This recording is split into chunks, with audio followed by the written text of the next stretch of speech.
भक्ति और विश्वास की दिल को छू लेने वाली कथा। एक समय की बात है, एक स्थान पर भगवान श्री राम का बहुत बड़ा मंदिर था और उस मंदिर के पास ही एक छोटी सी कुटिया में एक गुरुजी रहते थे।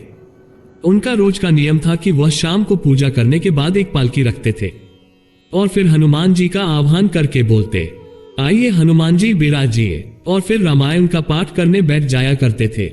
जब वह रामायण का पाठ करने बैठते थे तो लोग अपने आप ही उनके पास आकर रामायण का पाठ सुनने लग जाते थे, क्योंकि उनकी आवाज और भक्ति दूर से ही सबको भाव विभोर कर देती थी। उसी मंदिर में एक वकील साहब भी गुरुजी का रामायण पाठ सुनने आया करते थे। वह रोज पंडित जी को अपने बगल में ये पालकी लगाकर ये कहते हुए सुनते कि आइए हनुमान जी यहाँ पर विराजिए। ये उन्हें बहुत विचित्र लगता था, क्योंकि उनके मन में तो वही दलील और सबूतों की बात घूमती रहती थी। इसलिए वही ये बात नहीं मानते थे कि हनुमान जी यहाँ पर आते होंगे। उन्हें ये देखते देखते बहुत दिन हो चुके थे।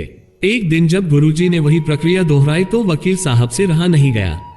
उन्होंने तुरंत गुरुजी से कहा, गुरुजी आप रामायण की कथा बहुत अच्छी सुनाते हैं, हमें बड़ा आनंद आता है, परंतु आप जो पालकी प्रतिदिन हनुमान जी को देते हैं, क्या सचमुच आपके कहने पर हनुमान जी यहाँ पर आकर बैठते होंगे? गुरुजी ने कहा, हाँ, यह मेरा व्यक्तिगत विश्वास है कि रामकथा हो रही हो तो हनुमान जी अवश्य पधारते हैं। वकील साहब ने कहा, महाराज ऐसे बात नहीं बनेगी, हनुमान जी यहाँ आते हैं इसका कोई सबूत दीजिए। आपको साबित करके दिखाना होगा कि हनुमान जी आपकी कथा सुनने आते हैं। गुरुजी ने वकील साहब को बहुत समझाया कि भैया आस्था को किसी सबूत की कसौटी पर नहीं कसना चाहिए। ये तो भक्त और भगवान के बीच का प्रेम रस है, व्यक्तिगत श्रद्धा का विषय है। आप कहो तो मैं रामायण का पाठ करना बंद कर दूं या आप कथा में आना छोड़ दो, लेकिन वकील नहीं माना। वो कहता ही रहा कि आप कई दिनों से दावा करते आ रहे हैं। ये बात और स्थानों पर भी कहते होंगे, इसलिए गुरुजी आपको तो साबित करना होगा कि हनुमान जी कथा सुनने आते हैं। इस तरह दोनों के बीच वाद विवाद होता रहा। मौखिक संघर्ष बढ़ता चला गया। हारकर गुरुजी ने कहा, ठीक है, कल मैं ये सिद्ध कर दूंगा कि हनुमान जी यहाँ आते हैं कि नहीं। जिस पालकी पर मैं हनुमान जी को विराजित होने को कहता हूँ, आप उसे अपने घर ले जाना। कल अपने साथ उस पालकी को लेकर आना और फिर मैं कल उसी पालकी को यहाँ पर रखूंगा।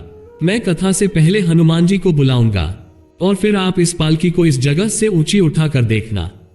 यदि आपने पालकी ऊंची कर दी तो समझना कि हनुमान जी नहीं है। वकील इस परीक्षा के लिए तैयार हो गया। वकील ने कहा, हम दोनों में से जो पराजित होगा वह क्या करेगा, इसका निर्णय भी कर लेते हैं, क्योंकि यह तो सत्य की परीक्षा है। और फिर से वकील अपने घमंड से बोला, अगर मैं पालकी नहीं उठा पाया तो वकालत छोड़कर आपसे दीक्षा ले लूंगा। आप पराजित हो गए तो क्या करोगे? पंडित जी ने कहा, मैं कथावाचन छोड़कर आपके ऑफिस का चपरासी बन जाऊंगा। अगले दिन मंदिर के पंडाल में भारी भीड़ हुई। जो लोग रोजाना कथा सुनने नहीं आते थे वे भी भक्ति, प्रेम और विश्वास की परीक्षा देखने आए। काफी भीड़ हो गई, पूरा मंदिर भर गया। श्रद्धा और विश्वास का प्रश्न जो था, वकील साहब तो सबसे पहले वहां पहुंच गए थे। जैसे ही गुरुजी पंडाल में आए उन्होंने पालकी गुरुजी को थमा दी।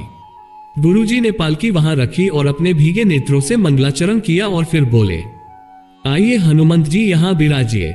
ऐसा बोलते ही गुरुजी के नेत्र भर आए और मन ही मन बोले, प्रभु, आज मेरा प्रश्न नहीं बल्कि रघुकुल रीति की परंपरा का सवाल है।